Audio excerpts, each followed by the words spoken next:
del justiciable, que es la persona que está siendo investigada en este tipo de delitos, versus, versus elementos que son pertenecientes a la sociedad o que están gravitando en el entorno de la sociedad. Por un lado tenemos la libertad, que es, vamos a llamarlo, lo que se considera que es también está presente dentro del derecho penal nuclear clásico, la seguridad jurídica, por supuesto, la autonomía de la voluntad, la carta magna, la lesividad, entre otros aspectos. Pero desde la perspectiva del derecho penal económico, vemos que el concepto de sociedad de riesgo está siempre latente. Ya el profesor Rafael Enrique ayer lo decía, ¿no? Cuando hablaba un poco con respecto a los inicios del derecho penal económico. Y es que la sociedad de riesgo y la incertidumbre que vivimos en la actualidad va generando una evolución descampante de esta especialidad. Política criminal, vemos también muy presente la parte de la política criminal, la globalización, vamos a ver también la parte de la globalización, y los compromisos internacionales. Solamente fueron algunas que coloqué dentro de esta balanza para más o menos acercarnos un poco hacia dónde va el discurso en esta oportunidad. ¿Sí?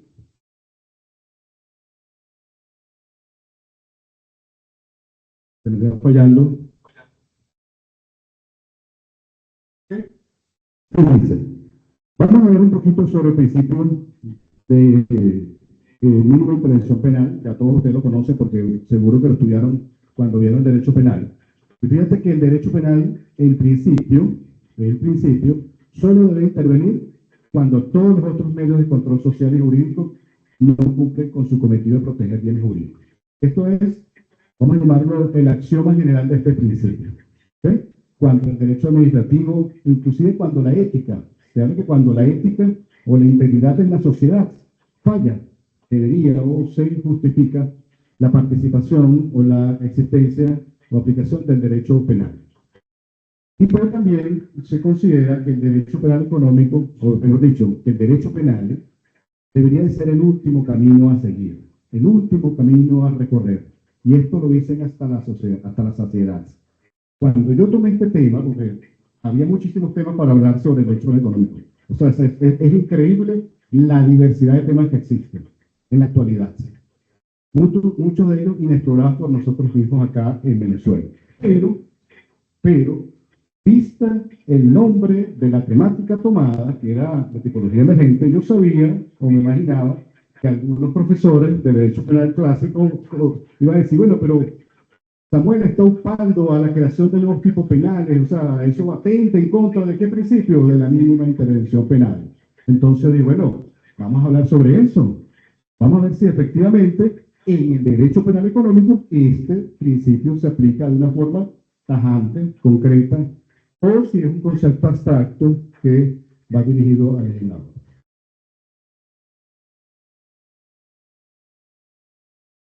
Entonces, la primera pregunta que nosotros nos hacemos, ¿a quién va dirigido el principio de intervención de derecho penal?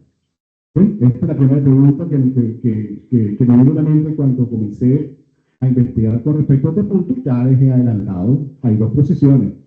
Vamos a ver la primera posición venezolana, que está aquí como un ejemplo. El Tribunal Supremo de Justicia en Sala Constitucional ya se está haciendo reiterado, se está haciendo muy reiterado, que toma este principio para sopesar e inclusive descartar algunos asuntos de carácter penal. ¿Sí? Fíjense en esta sentencia, la 73, del 6 de febrero del año 2024. Este es el caso conocido en el cual se hubo una imputación por el delito de invasión de un bien inmueble, ¿sí? Que se está utilizando de una forma muy a menudo, ¿sí? Para poder restituir el inmueble. Fíjense que la Sala Constitucional el año pasado dice que la disputa por la posesión del inmueble era de conflicto de naturaleza civil y no penal. Parece que fuera así, ¿cierto? Razón por la cual el fiscal y el juez de control habían entrado en franco desconocimiento de su competencia, configurando, dice la sala, un caso de fraude.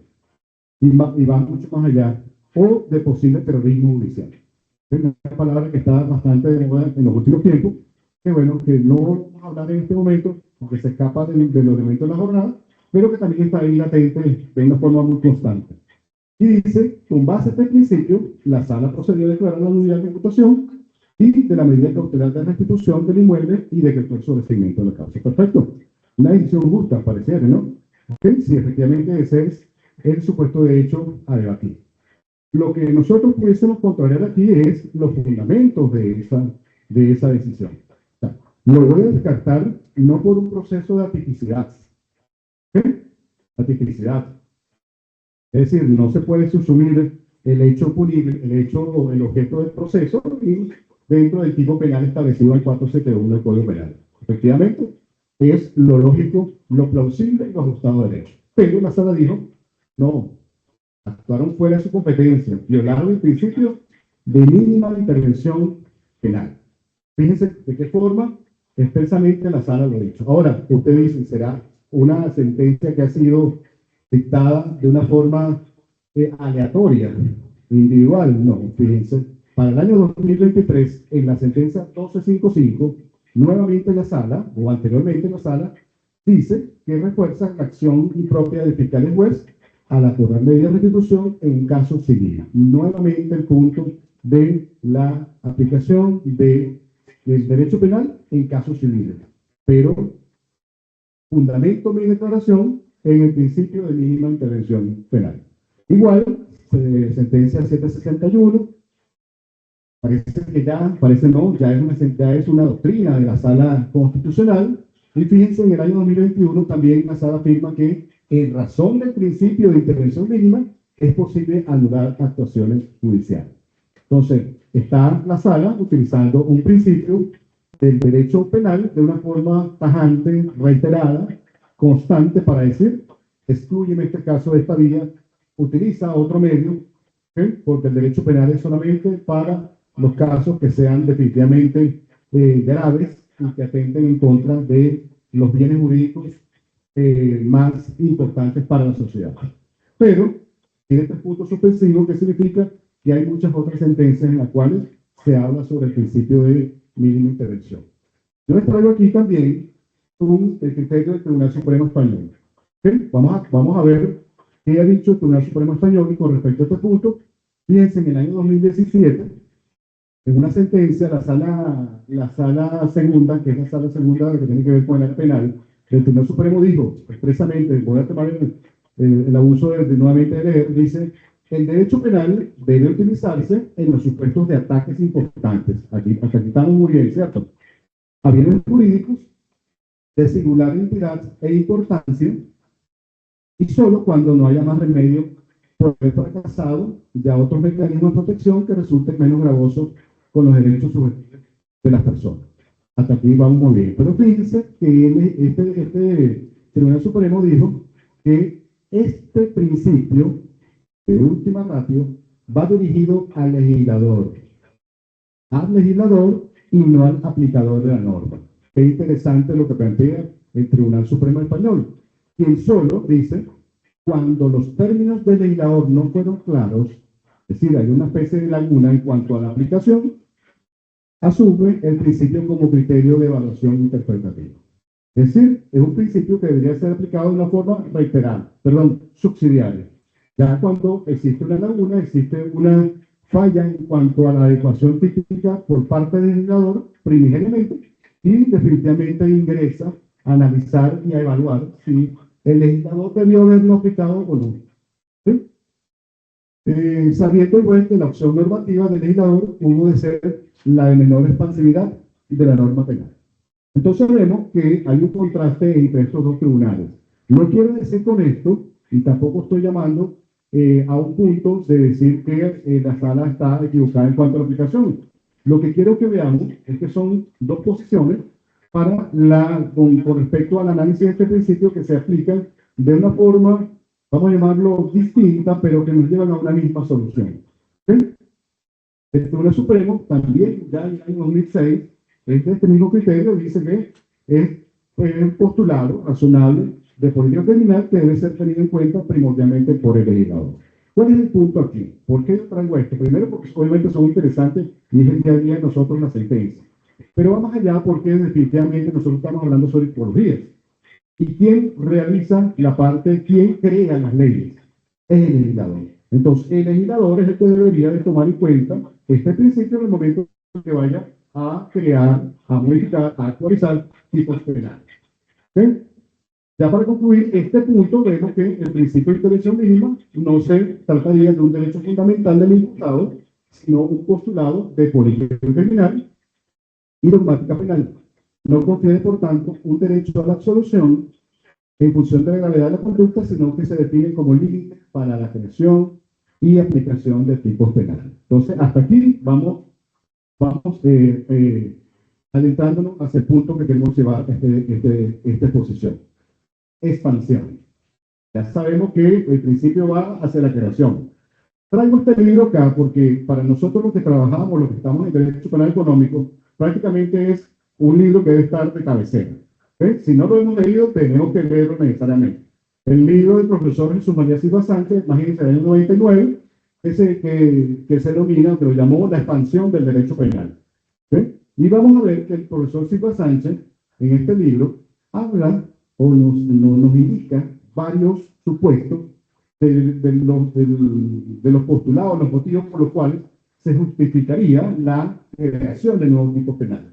Primero, por los intereses. Efectivamente, nosotros lo vemos, pues, mira, tenemos la sociedad va creando, va evolucionando, tiene nuevos bienes jurídicos que le interesa proteger, pues definitivamente el legislador tiene que legislar, el legislador debe crear normas, perdón, para poder proteger estos bienes jurídicos. ¿Ok? Nuevos riesgos. ¿Sí? Pues principalmente nosotros lo vemos ahorita y lo vamos a ver más adelante, los riesgos que ha producido la tecnología de la información. ¿Sí? Inteligencia artificial, las IoT, el Internet de las cosas, por ejemplo, el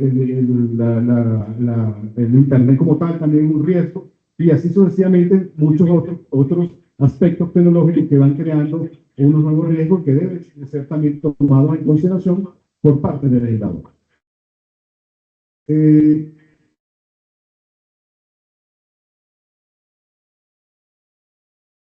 La inseguridad institucionalizada, habla también el profesor Silva Sánchez, fíjense que él establece que definitivamente dentro de la sociedad existen muchos factores que están interrelacionados, ¿sí? Pero que a su vez esa interrelación va creando riesgos que se pueden concretar en un delito, ¿verdad? Pero en este panorama, desde su visión, estos riesgos normalmente no ocurren o no generan un resultado de una forma inmediata, ¿sí? Entonces, si esta lesión el bien jurídico les genera un resultado gravoso del bien jurídico, en el momento determinado pudiésemos aplicar un tipo penal de resultado. ¿Sí? Pero la mayoría de los tipos penales que tienen que ver con el derecho penal económico tienen que ver con peligros abstractos o de peligros concretos. Es decir, se va delineando la posibilidad que esa conducta reiterada va a llegar un momento en que va a lesionar ese bien jurídico. Por ejemplo, el vertido del agua tóxica, ¿okay? Que a lo mejor un poquito de esos elementos que son reductos del proceso de manufacturación en la empresa, puede ser que a lo mejor un litro de ese líquido no vaya a generar algún tipo de daño, pero cuando es de forma constante, de forma acumulada, definitivamente puede impactar de una forma negativa en contra del medio ambiente.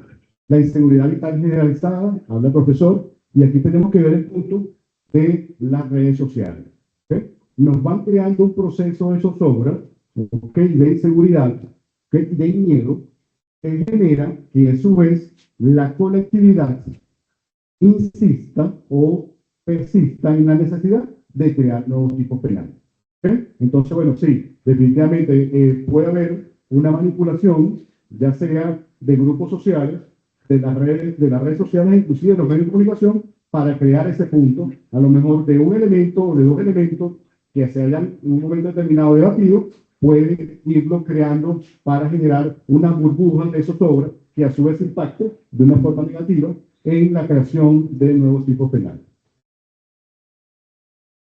Algo que nos interesa muy y que está muy de moda y que ya hemos hablado de una forma indirecta en los últimos tiempos, tiene que ver con la globalización económica, ¿sí? Y la integración supranacional. Definitivamente, estos fenómenos actúan como multiplicadores, ¿sí? Se firman convenios internacionales y esos convenios necesitan o ameritan o traen como consecuencia que dentro de los instrumentos jurídicos patrios deban de crearse nuevos tipos penales. ¿Sí? Por ejemplo, Palermo, el Convenio de Palermo contra la corrupción, la ciberdelincuencia, que si bien es cierto, Venezuela no lo firmó, pero que tenemos tipos penales por una réplica de esa convención, y así sucesivamente tenemos muchos otros ejemplos. ¿Sí? Gafi, por ejemplo, también es un ejemplo de esta globalización, de, este, de esta globalización más allá de la economía, tiene que ver con una superposición de normas entre los diferentes estados para poder regular ciertas y determinadas conductas en pro de la sociedad entera. ¿Sí? El descrédito, que ya hemos hablado, el descrédito de otras instancias de protección, ausencia de valores, compartido, anomia, ¿sí? No conseguimos la satisfacción de protección en el derecho civil, por ejemplo, para nosotros puede ser una alternativa totalmente válida.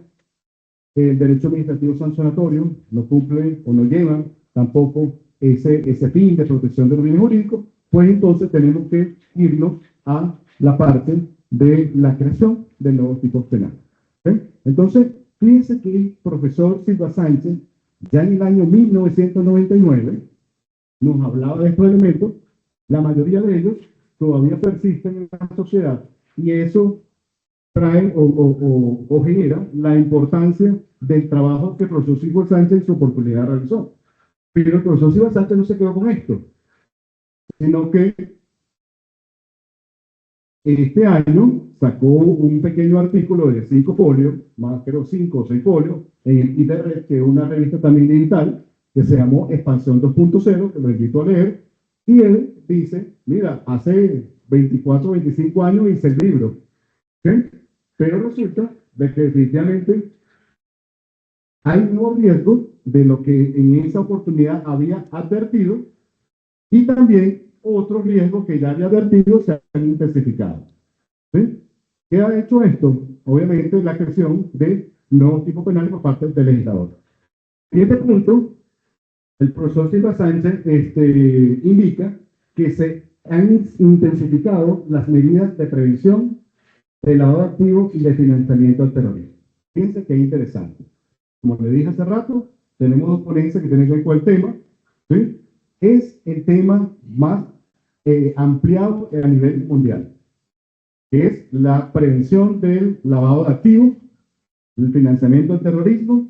Ya desde el año 2001 ha habido ese desarrollo a raíz del evento en las Torres Gemelas en Nueva York, pero que en los últimos años se han creado más y más mecanismos, tanto de control preventivo como de control sancionatorio, e inclusive la tercera vía, que es la que tiene que ver con la búsqueda, el desaparamiento de los bienes que son objeto o que es el producto de la comisión de estos hechos punibles, como es la creación de la ley de extinción de dominio. O sea, tenemos tres vías de control social para perseguir este tipo de delitos.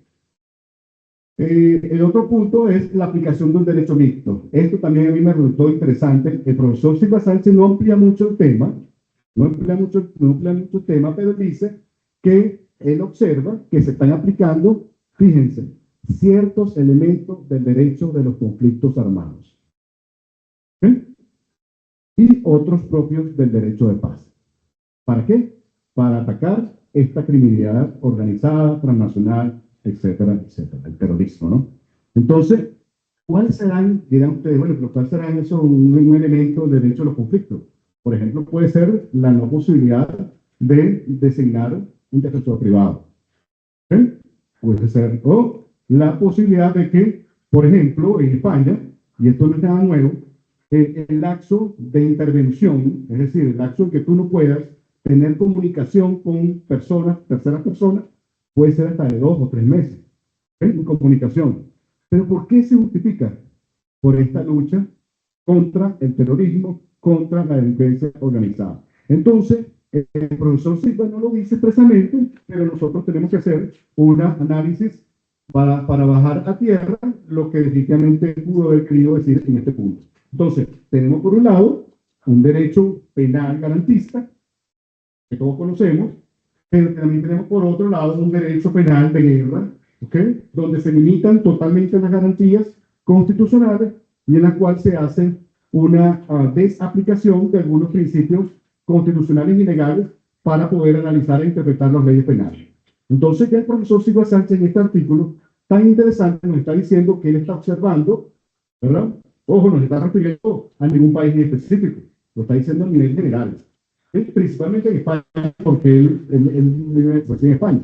El otro tema, vamos bien ahora, el otro tema tiene que ver con el incremento del riesgo industrial y tecnológico. Ya él lo había advertido. ¿Sí? Ya lo había advertido en el año 99, pero fíjense que habla sobre un poco sobre la crisis climática, el producto del desarrollo ambiental, la injerencia del Internet, los ciberataques, que definitivamente están impactando de una forma considerable negativa a todas las a corporaciones y a personas naturales, sin distingo. ¿Okay?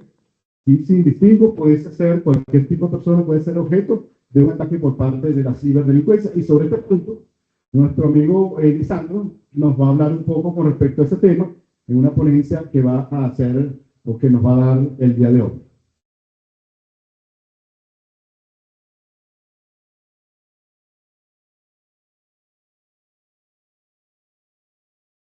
Otro aspecto es la presencia de riesgos de manipulación del cuerpo y de la mente.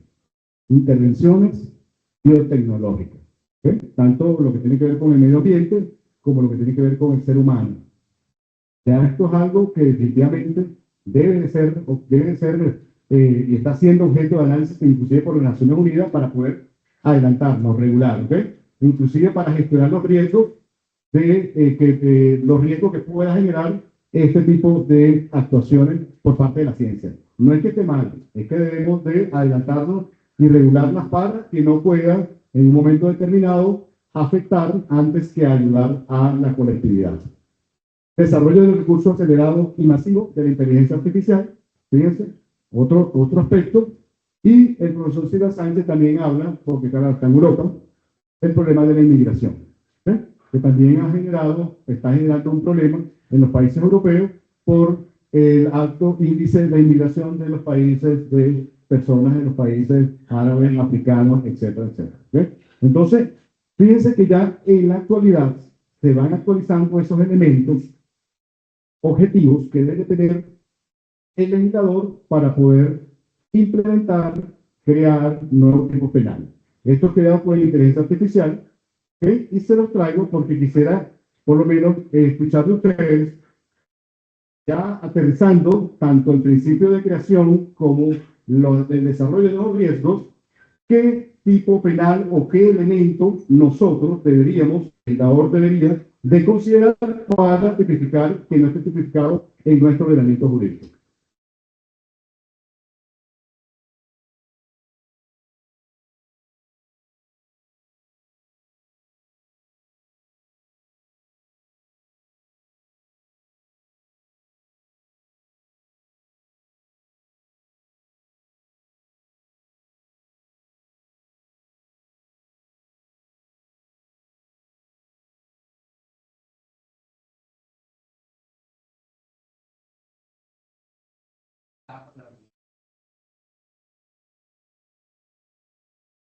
Perfecto. Sí, año 2001. ¿Okay? Inclusive este año, en Hanoi, creo, hubo una actualización de otro convenio de ciberdelincuencia, que eso ha quedado totalmente regado de conocimiento, nadie habla al respecto, pero que está ahí ejemplo. Otro,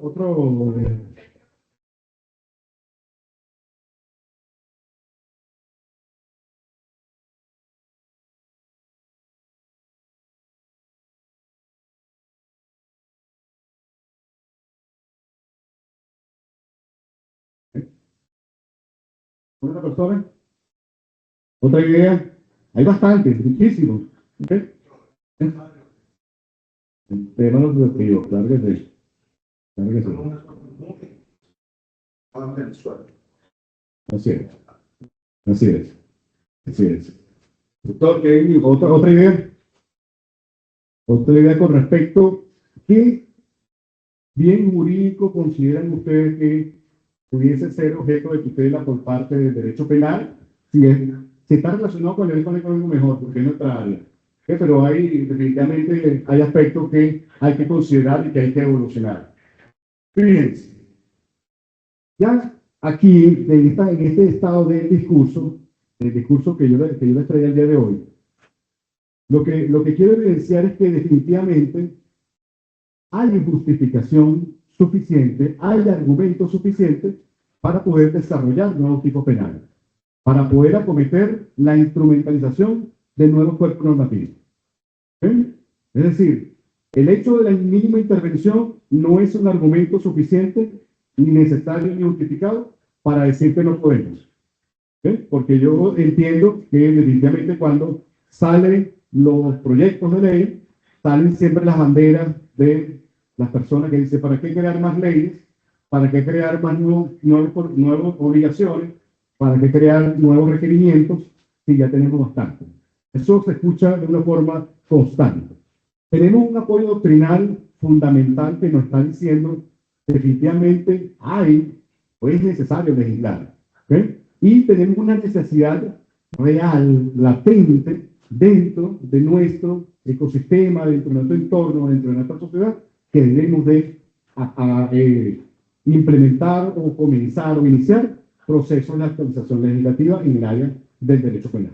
Yo les traigo aquí algunas ideas, ¿okay? O algunas solamente, de algunos puntos que deberían de ser considerados. Por ejemplo, y lo estoy dividiendo en dos ramas. La necesidad contextual, nuestro entorno, ¿okay? De crearlas o actualizarlas. El fraude entre socios, esto es constante, señor. Esto es constante. No es estafa, es civil, o sea, definitivamente hay elementos artificios, definitivamente hay mala fe por parte de algunos de los socios, pues ya es momento de que tomemos algún tipo de medidas con respecto a este tema. Contratos criminalizados. ¿Sí? Y esto también tiene que ver muchísimo con lo que hemos estado hablando de la sentencia. Entonces, bueno, no, el delito de estafa no existe cuando tú firmas o suscribes un contrato. ¿Sí? Pero resulta que sucede si ya esa persona, al inicio de la relación contractual, tenía dentro de su psique, ¿verdad?, la intención de defraudar. ¿Queda sin protección jurídico penal? Esa es la pregunta y eso es lo que la mayoría de las veces ocurre. Entonces nos conseguimos en el foro casos que proceden, casos que no proceden. ¿Okay? Entonces obviamente eso crea una desigualdad y tenemos que regular este aspecto. Está reconocido inclusive dentro de los blogs que tengo en mi página web. Hay sentencias del Tribunal Supremo Español que hablan sobre el punto, lo reconocen, que dicen definitivamente aquí tenemos que ponerle la lupa porque existe la mala fe de una de las partes.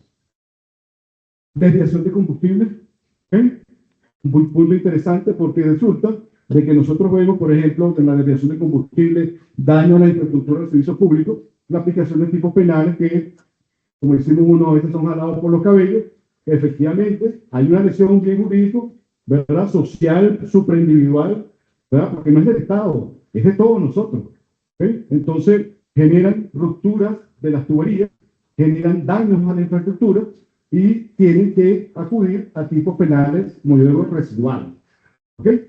Vamos a poner un tipo penal residual pues, para poder penar o perseguir esa conducta, cuando deberíamos de concretizar un tipo penal ajustado. Ejemplo, señores, México tiene varios tipos penales con respecto a esto. ¿Okay? Es porque también tiene una ocurrencia bastante alta de este tipo de ilícitos. Uso de efectivo, como dice el doctor Dolman, uso de efectivo como medio de fraude. Lo decíamos el día de ayer cuando en la ponencia de la doctora Laura, ya este tema tiene años, ¿okay? Desde el punto de vista doctrinal se ha estado analizando, es un elemento, un medio que resulta ser de fácil uso, ¿sí? Y también genera un daño considerable y el victimario, el delincuente, tiende a tener un alto nivel, una alta posibilidad de salir ileso, ¿okay? Sobre todo por deficiencia en el sistema, falta de identificación, transfronterización, ¿ok? Etcétera, ese desconocimiento de los mismos usuarios, desconocimiento de la autoridad, la novedad del instrumento. Es decir, todo esto se va acumulando alrededor del uso de los criptoactivos. Creo que Perú o Ecuador este año tuvo una actualización de su tipo penal e incluyó como agravante específica el uso de los criptoactivos. Uso de la TI, de la tecnología de información como medios de fraude, también va muy de la mano de esto, se diferencia por lo que estamos hablando, el Internet de las cosas, ¿ok? La inteligencia artificial, los servicios web, el phishing, etcétera, etcétera, que definitivamente deben de ser tomados en consideración. Destrucción de obras sociales, culturales y políticas. ¿Okay? Sobre todo las culturales y los sociales. ¿Vale? Todas tienen una razón de ser y una importancia para la colectividad, para la memoria histórica, para la memoria social. ¿Okay? Entonces, tipos penales que ocurren, bueno, mira, daños. ¿Okay? O el daño residual del Código Penal o cualquier tipo de delito que ustedes quieran colocarle de una forma, pero con tal de poder punir y castigar ese tipo de conducta en la actualidad. ¿Cuál es la solución? Hay que legislar. ¿Okay? Paralización del servicio de expendio de combustible, volvemos nuevamente con combustible, porque obviamente nosotros somos un país petrolero y esto es el día a día, ¿okay? En el caso de la afectación de la infraestructura de la empresa principal de Venezuela, como lo es PDVSA, insolvencia fraudulenta, ayer están hablando de la quiebra honrosa, ¿okay? La insolvencia fraudulenta es un tipo penal también que tiene que ver con los delitos económicos, también está tipificado en varias legislaciones, principalmente en España, ¿okay? Y debería de tomarse en consideración para poder ajustar a esa relación comercial, contractual que existe entre pares en los negocios jurídicos. La otra ala, ya vemos el análisis de contexto, la otra ala tiene que ver con la necesidad imperativa de crearlas. Fíjense, aquí después tenemos algo que es necesario hacerlo. Tipo penal, falta de implementación eficaz del sistema de prevención antilavado de activos y financiación al terrorismo. A mí me gusta mucho la palabra financiación, ¿okay? Pero sé que aquí se llama financiamiento, pero bueno, hago que no vayan a pensar que hubo un error por mi parte. Entonces, este tipo penal, señores, debemos colocarlo. Gapi lo dice, tiene que tener un tipo penal, ¿ok? Inclusive es la 35, la recomendación 35. O sea, imperativamente tienen que hacerlo para que pueda dar por cumplimiento técnico de esa recomendación. Entonces, necesariamente tenemos que ir hacia allá. Sistema de responsabilidad penal de las personas jurídicas. ¿Okay? Creo que allá tiene una pregunta pendiente con respecto a este tema. ¿Cómo ocurre? ¿Qué es lo que ocurre en Venezuela con las personas jurídicas y la responsabilidad? La investigación. Definitivamente nosotros no tenemos un constructo, no tenemos un sistema. Lo que tenemos son normas aisladas. Normas aisladas que están construidas bajo un sistema o bajo una égida o bajo un concepto muy antiguo, ¿okay? En el cual, si nosotros lo analizamos, podemos decir que puede haber inclusive hasta una responsabilidad objetiva. ¿Okay? ¿Sí? Porque si la persona jurídica va a responder por lo que le haga su directivo, no, ni siquiera vas a entrar a saber o a determinar si hubo organización, si hubo control, si hubo fiscalización, si hay cultura corporativa. ¿Okay? Entonces, definitivamente, el sistema debe de ser incorporado de una forma sistemática en Venezuela. Siempre que hablo sobre este tema y sobre este punto, digo que nosotros tenemos en Venezuela una oportunidad de oro para crearlo. ¿Por qué? Porque hay muchísima experiencia a nivel de España y de América, casi todos los países tienen leyes, pues vamos a tomar lo mejor de ellos y lo vamos a aplicar. ¿Y por qué tenemos que aplicarlo? Dirán ustedes, oye, porque Samuel es penalista, pero Samuel sí le gusta, Samuel es fiscal, Samuel lo que le gusta es perseguir a las empresas. No, lo defiendo. Pero es que mi forma de defenderlo tiene que ser como un sistema de responsabilidad, porque si no, todas las empresas nos meten en el mismo saco. Si no tienes el sistema, si no tienes la forma de defenderte, cumplas o no, tengas cultura corporativa, tengas sistemas de compliance, hagas lo que hagas, tengas integridad, vas a ser juzgado igual que las empresas instrumentales. Esa es la conclusión. Y hacia allá es que yo voy siendo mi discurso. El sistema no es negativo, el sistema es positivo. Es un cambio de visión, obviamente, producto de los estudios de análisis actuales. Porque cuando ustedes hablan de responsabilidad de la persona, dicen, oye, no, pero es que Samuel quiere que, no, que investiguen, que sancionen a la empresa. No, pero es que si lo hacen ahorita. Y la sanción ahorita, como es, incontrolable. Porque si una empresa, mejor dicho, si los directivos de una empresa cometen un delito, ¿qué pasa? Meten preso al directivo, pero también te hago, ¿verdad?, del control de la empresa. Entonces pueden haber personas, inversionistas, accionistas, que no tienen control de dirección de la empresa, ¿verdad?, que pueden verse afectadas. ¿Vale? Entonces vemos que definitivamente en la actualidad vamos todos o todas las corporaciones van a ser objeto de un análisis generalizado. Y ojo, no queremos proteger a las empresas instrumentales, no queremos proteger a las empresas fachadas, solamente queremos proteger a las empresas que tengan un grado de cultura corporativa. ¿Sí? Que sean un buen ciudadano corporativo, como diría Viajar. ¿Sí? La persona, la empresa que cumple, la empresa que se autorregula, la empresa que tiene cumplimiento, las empresas que hacen negocios éticos, ¿sí?, dentro de la medida de lo posible. Entonces vemos que definitivamente este sistema de responsabilidad penal de las personas jurídicas es un elemento necesario. Ah, ¿y por qué lo pone Samuel en la parte imperativa?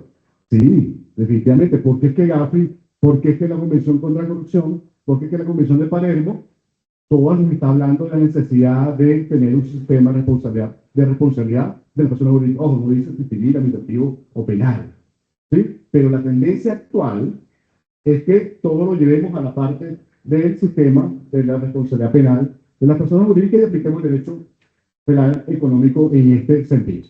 Entonces, esto tiene una razón de ser.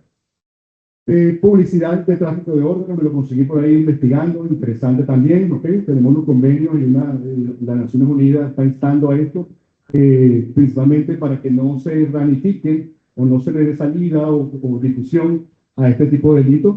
Incriminación falsa por el delito de discriminación de capitales, también me lo conseguí por ahí, ¿ok? No es recomendación GAFI, pero la tendencia es que si tú estás investigando un delito tan grave, que tiene sanción penal, que tiene acometimiento de bienes, pues esa persona debe tener mayor responsabilidad a la que hagan los señalamientos. Ojo, y estoy hablando que tenga que ver con lo que hagan los RAS, los RAS a las instituciones, como medida preventiva, sino otro tipo de personas que pueden generar algún tipo de difusión de noticias falsas para que se investiguen algunas personas por este tipo de delitos.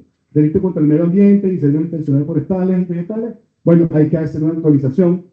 ¿Okay? Hay que hacer actualización con respecto a este punto por el cambio climático. ¿Okay? El cambio climático es importante y hay que revisar qué tenemos, qué se está haciendo y ver cuáles son los ODS y cómo puede impactar de una forma considerable hacia la creación de nuevos tipos penales. Ya voy concluyendo porque se está dando el tiempo. En conclusión, señores, el derecho penal debe intervenir para proteger el status quo del sistema económico y los intereses de la colectividad. Ya lo sabemos. Los tipos penales deberían de ser lo más específico posible. Sabemos que en el derecho penal económico eso es la excepción. El derecho penal económico se utiliza muchas normas penales en blanco, muchas normas indeterminadas, pero bueno, hay que hacer lo posible hacia la taxatividad. Mantener la coherencia entre el principio de culpabilidad y lesividad, castigando la lesión o el peligro concreto.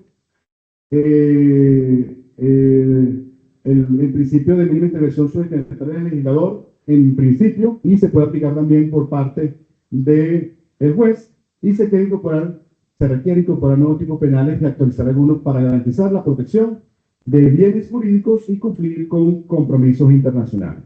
Hasta aquí el tiempo dedicado a esta actividad por mi parte.